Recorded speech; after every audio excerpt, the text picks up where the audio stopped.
Ninguém prepara você para o momento em que percebe que sua esposa está torcendo para o câncer vencer.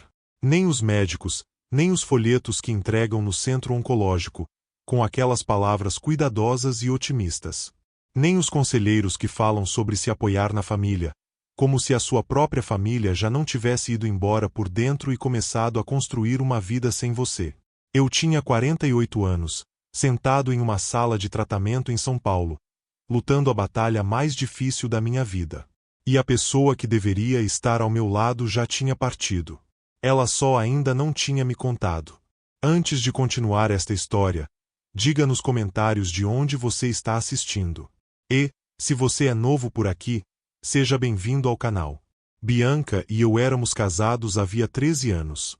Eu amava Bianca do jeito que homens bons amam. Sem condições, sem cobrança, sem fazer a pessoa sentir que precisava merecer amor todos os dias. Eu era marido no sentido mais verdadeiro da palavra. Eu estava presente em tudo o que importava. Construí minha vida inteira tentando fazer Bianca Moreira se sentir escolhida todos os dias. Eu achei que isso significava alguma coisa para ela. No fim, só significava que ela tinha mais tempo para fazer outros planos. Hoje, olhando para trás, e eu tive muito tempo para olhar para trás, consigo ver as rachaduras que sempre estiveram ali. Bianca amava mais a vida que eu tinha construído do que me amava. Ela amava as viagens, o carro, os restaurantes, o jeito como as pessoas olhavam para ela quando entrava em algum lugar de braço dado comigo. Ela amava o que Marcelo Azevedo oferecia. O próprio Marcelo Azevedo, eu suspeito, sempre foi opcional. Que tolo eu fui. O diagnóstico veio numa terça-feira de março. Linfoma não Hodgkin. Meu oncologista, Dr. Álvaro Mendes, um homem calmo e preciso, que claramente já havia dado aquela notícia centenas de vezes e ainda assim conseguia fazer tudo parecer humano, me explicou o tratamento com a eficiência silenciosa de alguém tentando construir uma casa no meio de um furacão. Quimioterapia. 6 ciclos.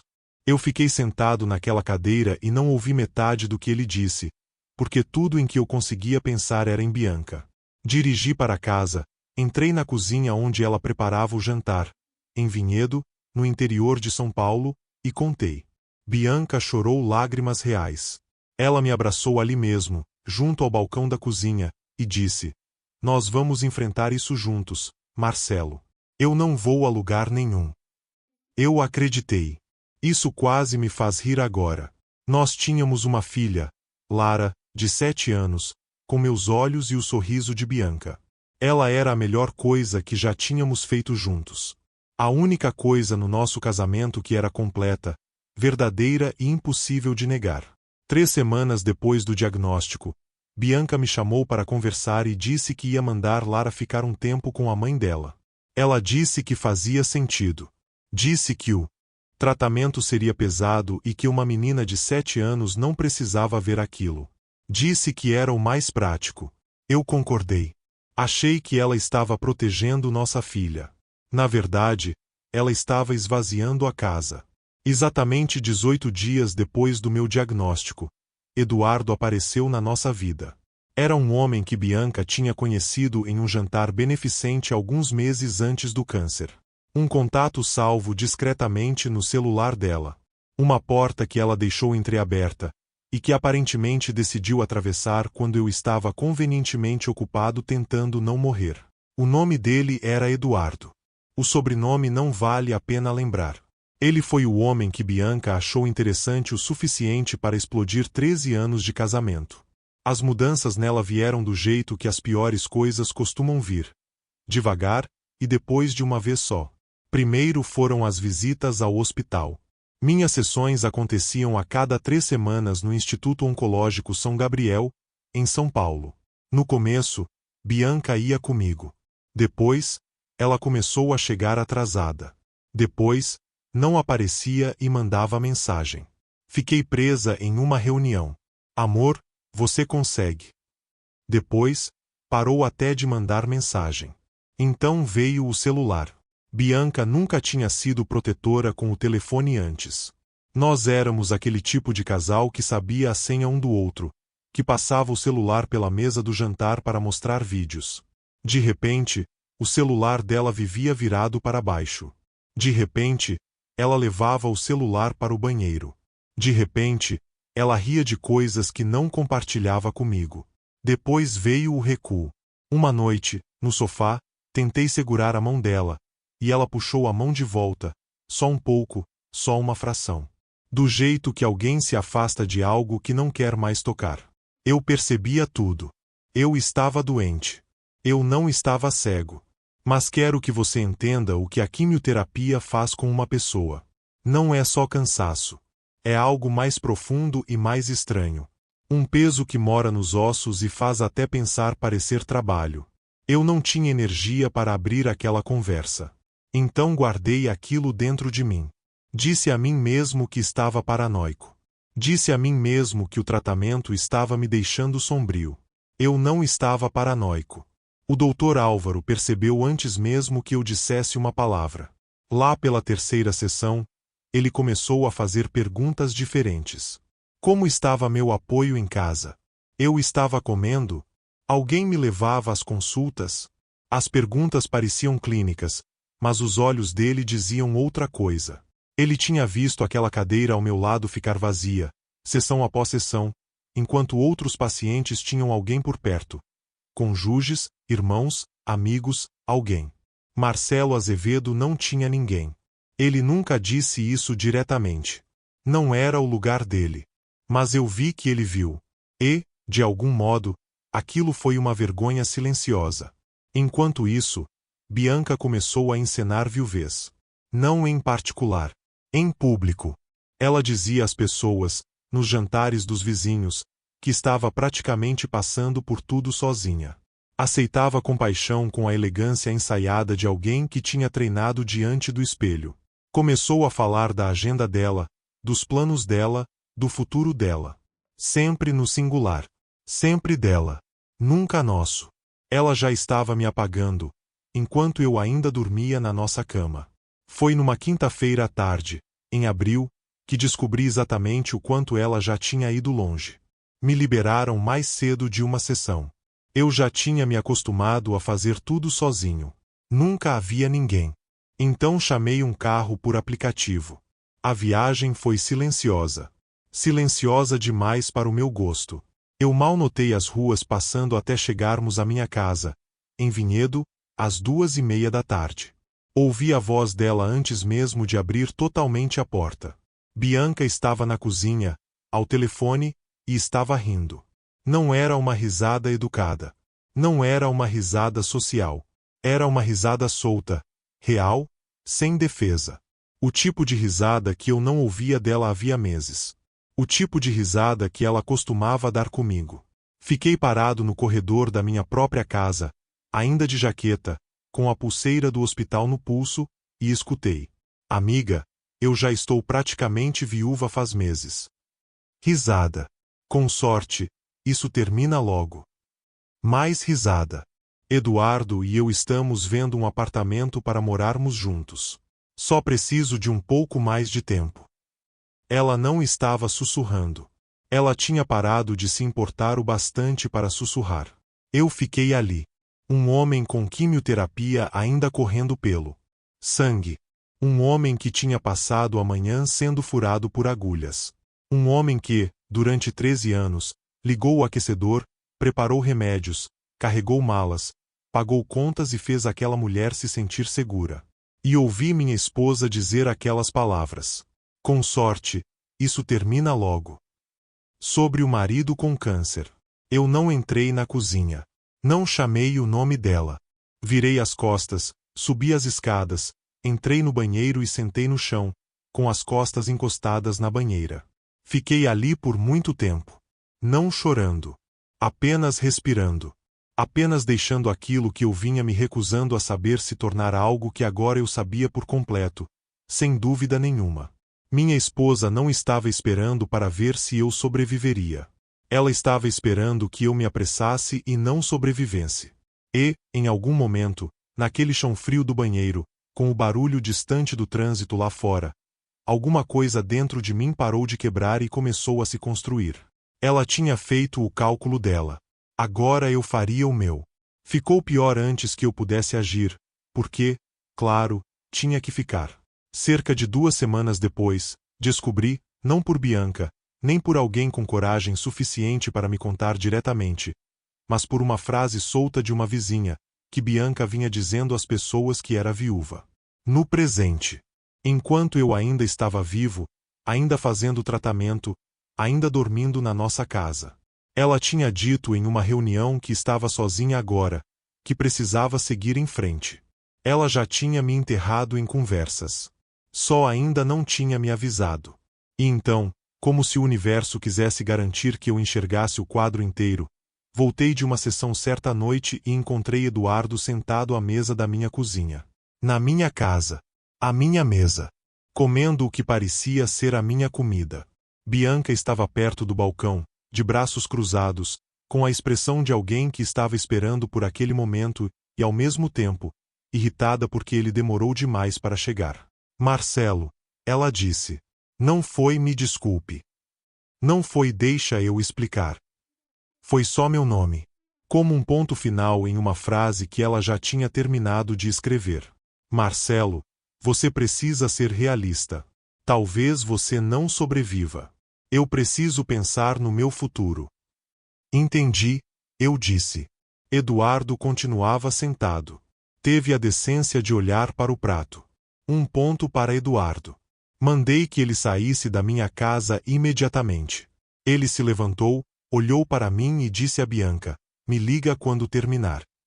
E senti algo se mover dentro de mim. Não quebrar. Não desabar. Mover. Como uma engrenagem que vinha rangendo havia meses e finalmente encaixou no lugar certo. Subi as escadas, deitei na cama, e enquanto Bianca permanecia lá embaixo, na cozinha, dentro da casa que eu construí e paguei, fiquei olhando para o teto no escuro e tomei uma decisão tão silenciosa que não fez barulho nenhum. Eu ia sobreviver àquele câncer. E depois faria questão de que Bianca não ficasse com uma única coisa daquilo que estava esperando receber. Aquela não era uma mulher aguardando para saber se o marido se recuperaria. Era uma mulher calculando o valor da morte dele. E ela fazia isso enquanto eu ainda estava muito vivo. E, como ela logo descobriria, muito atento. Naquela noite, deitei no chão do banheiro mais uma vez. Mas não por desespero. Não dessa vez. Deitei ali e pensei em tudo que eu ainda tinha. Minha filha. Minha irmã Patrícia, que me ligava todos os dias desde o diagnóstico e vinha de Campinas sempre que eu permitia. O número do meu advogado salvo no celular. Meu consultor financeiro, que me conhecia havia 15 anos. E uma mente que ainda funcionava, mesmo quando meu corpo travava uma guerra. Bianca achava que o câncer tinha me deixado fraco. Ela entendeu completamente errado o que ele tinha feito comigo. O câncer me deixou preciso. Deixe-me dizer uma coisa que ninguém conta sobre lutar contra o câncer enquanto sua esposa trai você. Toda manhã, você precisa escolher qual batalha vai receber a sua energia. E eu escolhi errado por tempo demais. Passei semanas sofrendo por Bianca quando deveria estar me preparando. Deitado naquela cama depois do tratamento, enjoado e vazio, repetindo a ligação na minha cabeça. Com sorte, isso termina logo. Passando aquilo em loop, como uma música que você odeia, mas não consegue tirar da mente. Desperdiçando a pouca energia que eu tinha com uma mulher que estava gastando meu dinheiro, dormindo ao lado de outro homem e dizendo às amigas que já era praticamente viúva. Eu estava de luto por alguém que ainda estava vivo e completamente indiferente. Aquilo precisava parar. Então eu parei. A parte mais difícil daquelas semanas, mais difícil do que o tratamento, mais difícil do que ver Bianca desaparecer diante dos meus olhos, era não ter Lara em casa. Eu ligava para ela todas as noites, às 7 em ponto, sem falhar. A avó colocava o telefone na mão dela, e ela dizia, papai, você ainda está doente. E eu respondia, estou melhorando todos os dias, meu amor. E ela dizia, tá bom, porque eu fiz um desenho para você hoje. Faço um novo todo dia. Uma noite, no meio de abril, ela me perguntou algo para o qual eu não estava preparado. Papai, por que a mamãe nunca me liga? Segurei o telefone, olhei para o teto e disse: a mamãe tem estado muito ocupada, meu amor. Ocupada com o quê? Eu fiquei sem palavras. Então respondi: não se preocupe. A mamãe vai ligar em breve. Ela aceitou aquilo do jeito que crianças de 7 anos aceitam as coisas. Completamente, por enquanto. E logo começou a me contar sobre o desenho que tinha feito naquele dia. Alguns dias depois, Patrícia apareceu na minha casa com 3 sacolas de supermercado, uma expressão no rosto capaz de arrancar tinta da parede e zero paciência para fingimento. Minha irmã mais nova, 39 anos, era o tipo de mulher que abraça você até você chorar. Antes que você termine de enxugar o rosto, coloca o cartão de um advogado na sua mão. Ela entrou na minha cozinha, olhou ao redor e se virou para mim com uma expressão muito específica. Marcelo, onde ela está? Saiu. Patrícia assentiu devagar, colocou as compras na bancada, começou a guardar tudo e, quando finalmente se virou de novo, os olhos dela estavam úmidos, mas o maxilar firme. Então ela disse: está bem. Agora vai ser assim. Eu vou levar você a todas as sessões daqui para frente. Todas. E hoje você vai comer alguma coisa. Nem que eu tenha que ficar sentada aqui vendo cada garfada. Ela fez uma pausa. Você vai me dizer do que precisa, e nós vamos resolver. Tudo. Está me ouvindo? Eu assenti. Eu vi uma coisa, eu disse a Patrícia. Não tinha planejado dizer. Simplesmente saiu. Ela se virou lentamente. O que você viu? O celular dela. Ela deixou em cima da bancada, com a tela virada para cima. Mensagens no WhatsApp com Eduardo. Ela disse que o seguro de vida seria enorme. Que duvidava que eu fosse vencer. Que eles só precisavam ter paciência. O silêncio que veio depois foi a coisa mais alta que já ouvi. Patrícia colocou as 2 mãos espalmadas sobre a bancada e respirou fundo. Ela disse isso enquanto você ainda está? Sim. Ela se virou para a janela acima da pia e ficou olhando para fora por um longo momento. Quando olhou para mim de novo, a voz dela era diferente. Mais baixa. Mais lenta. A voz de alguém escolhendo cada palavra com cuidado, porque a alternativa seria dizer algo impossível de retirar depois. Marcelo, ela disse, você precisa ligar para o seu advogado. Não na semana que vem. Esta semana. Eu já tenho uma reunião marcada, respondi. E, pela primeira vez em meses, minha irmã sorriu. Se você está acompanhando esta história, aproveite para deixar seu like, escrever sua opinião nos comentários e se inscrever no canal. Agora deixe-me ser honesto sobre como aquelas semanas de tratamento realmente foram, porque eu quero que você sinta, não apenas escute. O trajeto até o Instituto Oncológico São Gabriel levava 45 minutos de Vinhedo em um dia bom de trânsito, o que, em São Paulo, podia significar 45 minutos ou o resto da sua vida natural. Patrícia dirigia. Todas as vezes. Ela me buscava às 7:30 da manhã. Ela prestava atenção ao que eu precisava. As sessões duravam horas. Eu sempre tinha ficado sozinho. Ninguém me esperava. Só que agora Patrícia estava ali. E eu não consigo explicar, de verdade não encontro palavras para descrever, o que significava olhar para o lado e ver alguém ali. Só alguém ali. Parece pequeno. Era enorme. Foi durante uma dessas sessões que o Dr. Álvaro pediu para Patrícia conversar com ele no corredor por 1 minuto. Eu os observei através do vidro. Não conseguia ouvir nada. Vi o Dr. Álvaro falar. Vi Patrícia assentir. Vi o rosto dela fazer algo complicado e depois ficar imóvel. Eles ficaram lá fora talvez 4 minutos. Depois Patrícia voltou, sentou-se, pegou o copo de café e ficou olhando para ele. O que ele disse? Perguntei. Ela respirou fundo. Ele disse. Ela parou e começou de novo. Ele disse que você é uma das pessoas mais fortes que ele já viu naquela cadeira. Não só como paciente. Como pessoa. A voz dela falhou. Ele disse que viu a cadeira ao seu lado ficar vazia sessão após sessão. E queria que eu soubesse que ele percebe. Que ele vê o que você tem carregado sozinho aqui dentro. Olhei para a parede.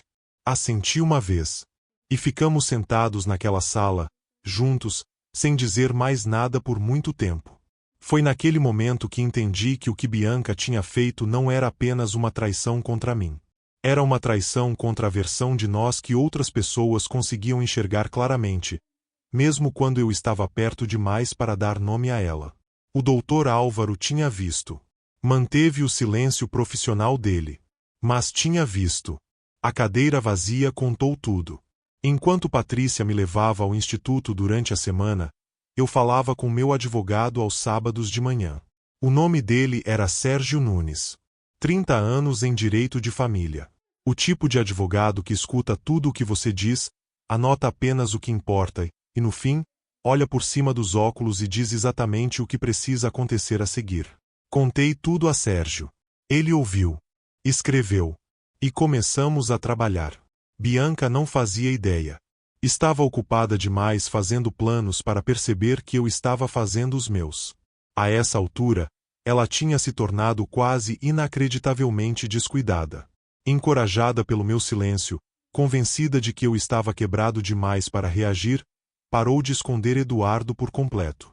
Começou a trazê-lo por perto abertamente. Uma noite, passou por mim no corredor e disse, quase como se estivesse comentando sobre o tempo: "Eu também mereço ser feliz, Marcelo." Olhei para ela. "Está bem", respondi. Ela interpretou aquilo como aceitação. Não fazia ideia de que era um recibo. Ela tinha tanta certeza de que eu ainda a amava o suficiente para não fazer nada. Essa certeza foi o erro mais caro que ela já cometeu. Então saíram os resultados dos exames. O exame decisivo. Aquele que diria se o tratamento estava funcionando, se todas aquelas manhãs em que eu me arrastava para fora da cama tinham servido para alguma coisa. Bianca não estava lá. Tinha viajado no fim de semana com Eduardo. Ela me contou na quinta noite, casualmente. Então fui sozinho. Sentei-me diante do Dr. Álvaro no consultório dele, e ele deslizou os resultados pela mesa. Disse, com aquele jeito calmo e preciso, que a doença estava regredindo. Que ainda não estávamos fora da floresta, mas estávamos caminhando na direção certa. Ele disse mais coisas depois disso. Eu sei que disse. Eu assenti nos momentos certos, mas por dentro fiquei completamente imóvel. Eu ia sobreviver. Voltei para Vinhedo sozinho, estacionei na garagem e fiquei sentado no carro por uma hora inteira. Apenas sentado, deixando aquilo passar por mim. O alívio, a dor, a raiva e, por baixo de tudo, algo que parecia quase gratidão. Não pelo que eu tinha passado, mas pelo que havia ficado claro. Eu ia sobreviver. E, quando sobrevivesse, sobreviveria sem Bianca. Não para ganhar alguma coisa, mas porque eu tinha passado 13 anos amando uma mulher que olhou para minha situação e fez contas sobre tudo o que eu possuía. Eu merecia melhor do que isso. Todo homem que já amou alguém do jeito que eu a amei merece melhor do que isso. Patrícia ligou enquanto eu ainda estava sentado na garagem. Atendi no primeiro toque. E então? Ela perguntou. Está funcionando, eu disse. O som que ela fez do outro lado da linha eu vou carregar comigo pelo resto da vida. Naquela noite, deitei na cama da casa que Bianca já estava redecorando mentalmente e fiquei olhando para o teto. Senti algo se acomodar dentro de mim. Não era paz. Ainda não. Mas era algo próximo. A sensação quieta e sólida de uma decisão tomada, uma decisão que não seria desfeita. Eu ia sobreviver ao câncer. E eu já tinha sobrevivido a Bianca. A papelada estava quase pronta. Estava quase na hora. Sérgio Nunes tinha os papéis do divórcio preparados. Eu poderia ter mandado entregar tudo de forma limpa, distante, profissional. Sérgio até recomendou isso. Eu disse que cuidaria pessoalmente. Marcelo, ele começou. Sérgio, eu disse, eu quero ver o rosto dela. Ele fez uma pausa. Então, e eu nunca vou esquecer isso, sorriu e disse, muito bem. Então me ligue depois. Voltei para Vinhedo com o envelope no banco do passageiro. Entrei na minha casa uma última vez como marido de Bianca. Ela estava na sala, ao telefone, naturalmente. Levantou os olhos quando entrei, com aquela expressão específica que tinha desenvolvido nos últimos meses. A expressão que dizia que minha presença na minha própria casa era um leve inconveniente.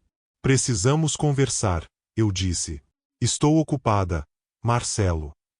Bianca. Algo na minha voz fez com que ela abaixasse o telefone. Estendi o envelope. Ela olhou, pegou, abriu, leu, e então Bianca fez algo para o qual eu não estava totalmente preparado, embora devesse estar. Ela riu. Não uma risada nervosa. Não uma risada de choque. Uma risada verdadeira, aliviada, aberta. A risada de uma mulher que esperava um ônibus e finalmente o viu chegar. Finalmente, ela disse. A palavra exata.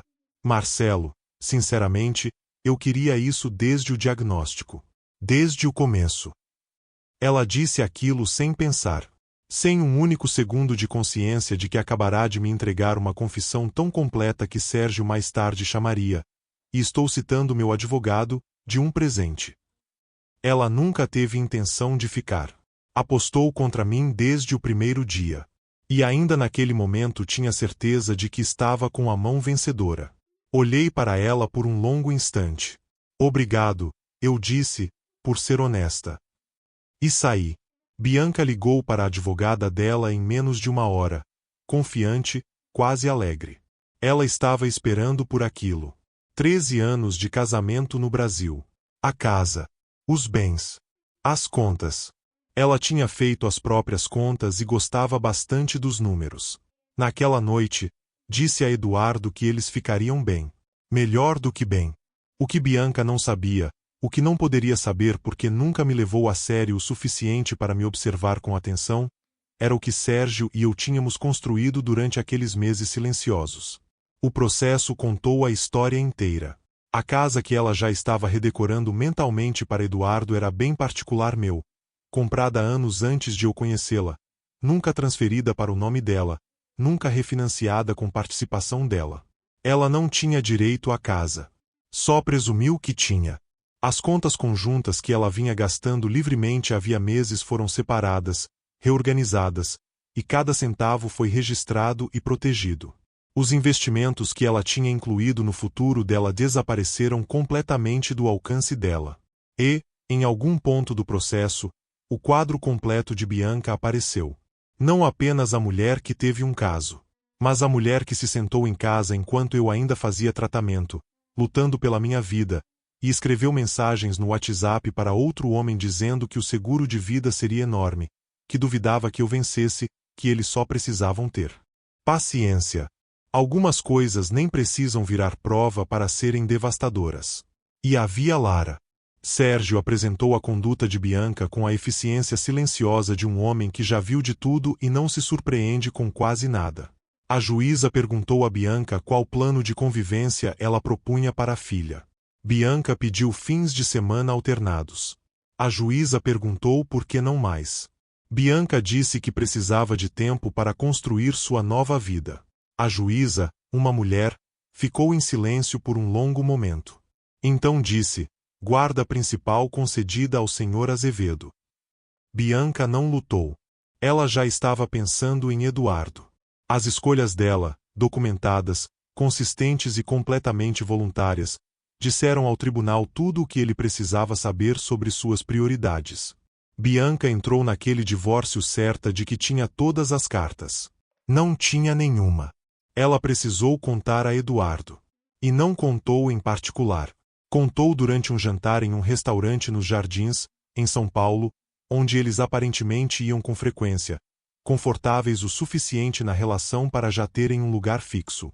Eduardo ouviu Bianca explicar que a casa tinha escapado, que as contas não eram como ela descrevera, que o futuro que ela tinha pintado para ele havia sido construído sobre dinheiro que não era dela. São Paulo é uma cidade enorme, mas com círculos sociais surpreendentemente pequenos quando você vive tempo suficiente neles. Alguém em uma mesa próxima a reconheceu e viu o rosto de Eduardo mudar. Primeiro a confusão. Depois o cálculo. Depois a aritmética fria de um homem reavaliando uma situação em tempo real. Eduardo colocou o guardanapo sobre a mesa. Então não tem nada, ele disse. Não foi pergunta. Eduardo, nós ainda podemos, Bianca. Ele disse o nome dela do mesmo jeito seco que eu tinha dito na sala. Como um ponto final. Não tem nada. Ele a deixou sentada à mesa do restaurante, diante de pessoas que sabiam o nome dela, com a conta. A notícia viajou rápido nos círculos sociais que Bianca passou 13 anos cultivando com tanto cuidado. Os jantares. As reuniões de vizinhos. As amizades construídas ao redor do estilo de vida que minha renda proporcionava. As mesmas amigas que tinham ouvido Bianca se descrever como praticamente viúva. As mesmas mulheres que haviam balançado a cabeça com pena enquanto ela encenava sofrimento, falava em seguir em frente e dizia coisas como com sorte, isso termina logo sobre um homem que ainda estava muito vivo e prestando atenção. Elas souberam do restaurante. Souberam dos bens. Souberam de Lara. E a compaixão que tinha sido oferecida à pobre Bianca, a mulher corajosa atravessando uma situação impossível enquanto o marido doente continuava resistindo, evaporou de forma rápida, silenciosa e completa. Porque, no fim, Bianca não era uma figura trágica enfrentando bravamente um destino cruel. Ela estava planejando tomar a vida de um homem doente. Só que o homem não morreu. As ligações diminuíram. Depois pararam. Os convites desapareceram. O mundo social que Bianca havia montado com tanto cuidado fechou as portas para ela, uma por uma, com aquela eficiência silenciosa de pessoas que decidiram, sem anunciar, que acabaram. Bianca apostou na minha morte e perdeu. E todo mundo soube. Meses depois, o divórcio foi finalizado. Sérgio ligou. 2 palavras. Está feito. Obrigado, Sérgio, eu disse. Desliguei e fiquei sentado naquele silêncio por muito tempo. Sem comemorar. Sem rever o rosto de Bianca na minha cabeça. Sem dar a volta da vitória que algumas pessoas talvez esperassem. Apenas sentado. Respirando. Sentindo a leveza particular de um homem que finalmente colocou no chão algo extremamente pesado e só agora se lembra de como é ficar de pé direito. Bianca saiu de 13 anos de casamento com aquilo que trouxe quando entrou. Nada do que planejou. Nada do que calculou. Nada do que riu ao telefone naquela quinta-feira à tarde enquanto o marido estava no corredor com uma pulseira de hospital no pulso. Nada. Ela ficou com Eduardo. E Eduardo, como se provou, também não era exatamente um projeto de longo prazo. Ele simplesmente foi embora. Porque Eduardo não tinha se envolvido para começar do zero. Ele tinha se interessado por um estilo de vida, por um futuro, por um pagamento que nunca viria. Olhou para a situação real de Bianca e fez as próprias contas. As contas dele disseram: isso não vale a pena. Então ele foi embora. Patrícia me contou pelo telefone. Eu conseguia ouvir na voz dela que estava esperando que eu comemorasse, que dissesse algo satisfatório. Pensei por um segundo. É só isso, falei. Patrícia, eu parei de me importar com Bianca naquele chão de banheiro em abril. Eduardo ter ido embora é problema dela. Eu não tenho mais problemas de Bianca. Houve uma pausa.